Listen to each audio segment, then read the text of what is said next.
हमने 4 दिन पहले तनख्वाह दे दी, किसी ने नहीं चलाया, और हमने 4 दिन लेट की तो पूरे हिंदुस्तान के मीडिया में चले गए। दीपावली के मौके पर आपने 28 तारीख को सभी कर्मचारियों को वेतन दिया, डीएवी दिया। विपक्ष का ये कहना है कि सेंटर से जो पैसा है उसकी मदद से आपने ये भुगतान किया है। कौन सा सेंटर का पैसा है? ये मेरे को समझ नहीं आ रहा। कहीं कौन सा सेंटर का पैसा है? कोई खराब थोड़ी है, ये हमारे अधिकार है। कौन सा पैसा दिया? कोई आपदा का पैसा आपने नहीं दिया, तो सेंटर का पैसा कहाँ है? पीडीए ने जो 9300 करोड़ है उसको आपने नहीं दिया। जो बेचारे सरकारी कर्मचारी है और अधिकारी है उनके एनपीएस का 9200 करोड़ आपने दबा रखा है। ये कोई पैसा नहीं, यह हमने अपने संसाधन जो हमारी संपदा है उससे हम अपने लोगों को कर रहे।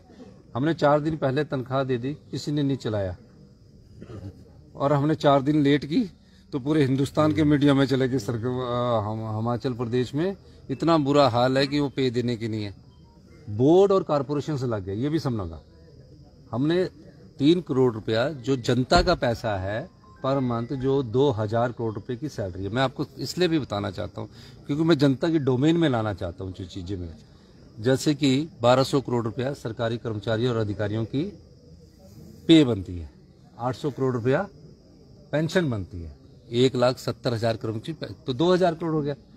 तो 2000 करोड़ पर आरबीआई के साथ हमारी ट्रेजरी जुड़ी होती है। 2000 करोड़ पर 7.5% का इंटरेस्ट लगता है और 3.5 करोड़ रुपया वो इंटरेस्ट का हम सैलरी और पेंशन पर देते थे। उसको रेगुलेट किया, फिस्कल डिसिप्लिन किया, वित्तीय जो अनुशासन है उसको लाने की कोशिश की, और हमने कहा कि 1 की जगह 5 को और पेंशन 9 को मिलेगी। पूरे हिंदुस्तान में देश के बड़े से बड़े नेताओं ने इस पर चर्चा की।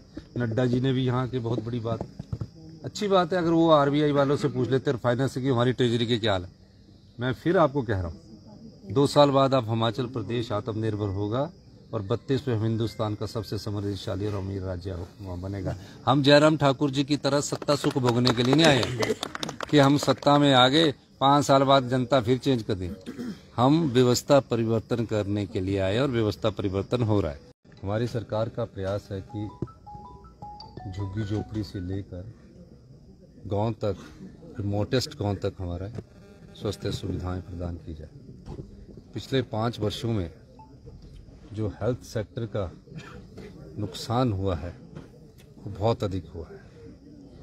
हमारी सरकार की प्राथमिकता में हेल्थ सेक्टर प्रायोरिटी लिस्ट में है, एजुकेशन सेक्टर प्रायोरिटी लिस्ट में है, और हेल्थ सेक्टर में हमने दिन प्रतिदिन बदलाव कर रहे हैं।